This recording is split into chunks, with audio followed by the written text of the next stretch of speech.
Yo, what's up guys? The wait is finally over. iOS 14 is being released today, September 16th, and it will be available to the general public. Now, before you guys go off and quickly update, make sure to stick around for a bit because we have a lot to talk about when it comes to installing and eventually using iOS 14 on your daily driver. Now, very quickly, let's go over exactly what devices iOS 14 is fully compatible with so you all aren't struggling to find out what devices will work with this new update. The list will be on screen, but it looks like we have the iPhone 11, 10, 8, 6S, and SE series of mobile devices. So if you guys do have one of those devices, you can go ahead and install the update on your device, and that should be available for you in the software update page via the settings app. Now, if your device is not on that list, unfortunately, you will have to get a device on that list to update to iOS 14. There's simply no way you can get into iOS 14 on a non-compatible device. Okay, so that was the compatibility list. Let's go over if it's safe for you to actually be downloading this new version of iOS onto your personal device. Now, during my time in using the iOS 14 betas, I was thoroughly surprised to see that we do have significantly better performance, and overall, even on older devices, it seemed like they were just getting a lot faster. This is something that was actually very concerning given in past releases of iOS, we saw that sometimes older devices from 2 to 3 generations ago, the current iOS release wouldn't do so well at all. But it looks like iOS 14 is pretty easy to run even for older devices, so that's a huge plus.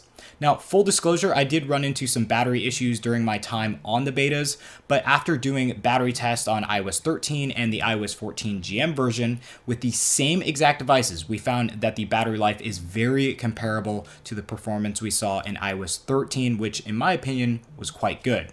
So with the good performance you get in iOS 14 and still the same battery life that we saw in iOS 13, I'd say those two reasons alone are reason enough to upgrade. But the biggest reason is the new features, and I'll share with you guys my top 5, and these are all pretty awesome new features and changes within the iOS 14 release. Number 1 has to be the widgets feature. Having the flexibility of widgets and to also be able to move them anywhere on your home screen is actually super convenient when you have a lot of stuff going on in your home screen. The widget feature essentially allows you to have this smaller app experience on your home screen, and it actually works really well. You can see certain information, and it's just all compressed into a very small UI experience, and I actually really like that. It also saves a lot of time going into apps. You can just view all of that on your home screen, so that's an added plus as well.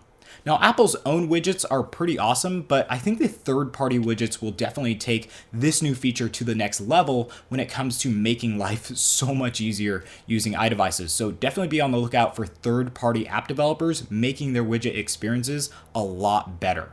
Next up is the PIP mode, or picture-in-picture mode, which allows you to have something playing while continuing your app experience in the background. For me, this is a game changer because I really dislike watching media on my phone when I had to use it at all because I wouldn't be able to see what was on screen. I could just have it playing in the background. So now I can just minimize that screen into a very small area, continue what I'm doing, and the experience is very much like the iPad's PIP experience.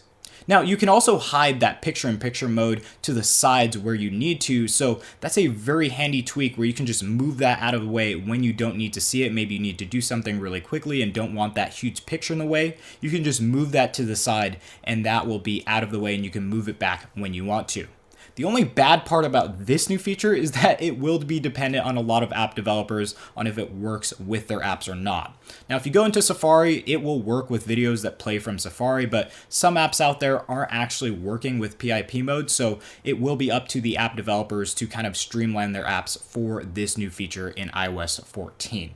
Now, the third new feature to take a look at is the app library. The app library is a super awesome new feature that allows you to take the mess off of your home screen and place all of your cluttered apps into different categories all on one page. For me, I love this because I can just take my apps that I don't really use on a daily basis and just shove them to the side, but when I do need them, I don't have to completely reinstall them. I'd say that if you want to declutter your home screen, the app library is definitely a good place to start in that organization process. Now, the fourth item to check out is the new Animoji and Memoji customization options that you have now in the Messages app. I'm actually not surprised Apple has continued working on this feature, but they really have outdone themselves when it comes to thinking of everything. Now, if you go into customize your Memoji, you have a ton of new options available to you, so you can get your Memoji looking as accurate as possible to what your style is. In addition to those additions, there are new Memoji stickers as well, and for those of you who actually use these features, I think you'll find it pretty cool that you can do so much more with customizations and get a little bit more creative to spice up your conversations in the Messages app.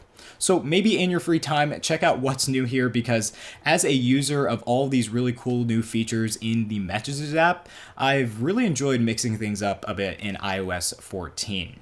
Okay, last feature to check out is the updated Bedtime feature. The Bedtime feature does give you that really cool wake up screen when you wake up in the morning, but it also gives you reminders on when to head to bed. And with the new Bedtime feature, you can actually set up shortcuts to start going off when it's close to your bedtime. So you can schedule things like lights to go off, doors to be locked, or even media items to be turned off when it's time to go to bed. Another really cool bedtime feature is the ability to customize your days and sleep schedule. Since mine is so erratic sometimes, I actually set up my weekly kind of wake up and go to bed times different from my weekend times, and that is actually really convenient and something that we couldn't do in iOS 13. Okay, so those were my top 5 features and changes to check out in iOS 14, but obviously there's so much more to this update, so definitely take a deep dive look should you want to install iOS 14, and let me know what your favorite feature is that you found in the comment section down below. Now, one last thing to talk about is possibly the biggest question I get all the time, and for this video, it'll be, should I update to iOS 14? My answer is yes. The performance is good, the battery life is solid, and the only thing that will hold iOS 14 back from being totally awesome is app developers not immediately updating their apps to be iOS 14 compatible. On that note, do keep in mind that if you update now, you might run into some app compatibility issues with iOS 14 being so new. So do keep that in mind. But in my experience, most apps are working fine, but there is like one or two that I have, things crash on certain pages, but it's not the entire app. So overall, my performance on 99% of my apps is pretty solid on iOS 14, and I've had no issues. So I'm sure you'll be fine when you update. I just wanted to disclose that information to you. So if you guys are ready to update now and you are coming from iOS 13, I definitely recommend that you back up your device before updating, but after that, just head over to the software update page in the settings app and the update should come through over the air.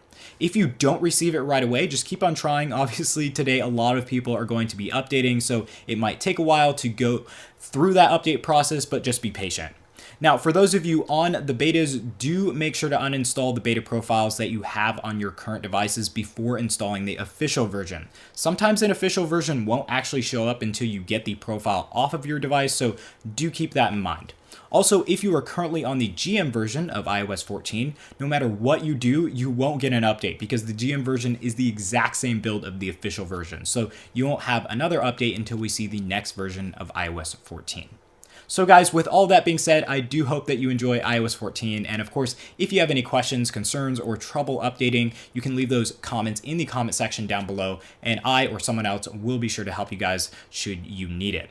I'd also love to see you all in the comment section down below telling me what you like most about iOS 14. I know for me it's the widgets feature, so I'd be curious to see how many of you guys agree with me and see that that widget feature is totally awesome. Anyways, guys, that's it for today's video, and thank you so much for watching. If you guys want to see more content in the near future, definitely get subscribed, hit that like button, and also hit that bell button to get notifications when any new content is released. You can also check me out on Twitter at JeffUpdated, and one more thing to check out is the new updated podcast, where I go more in depth into some tech topics that we don't discuss here on the channel.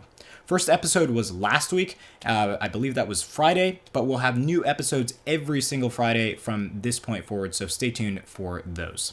But anyways, guys, I hope to see you in some future content or on some social media platforms sometime soon. But until then, I hope you all have an awesome day.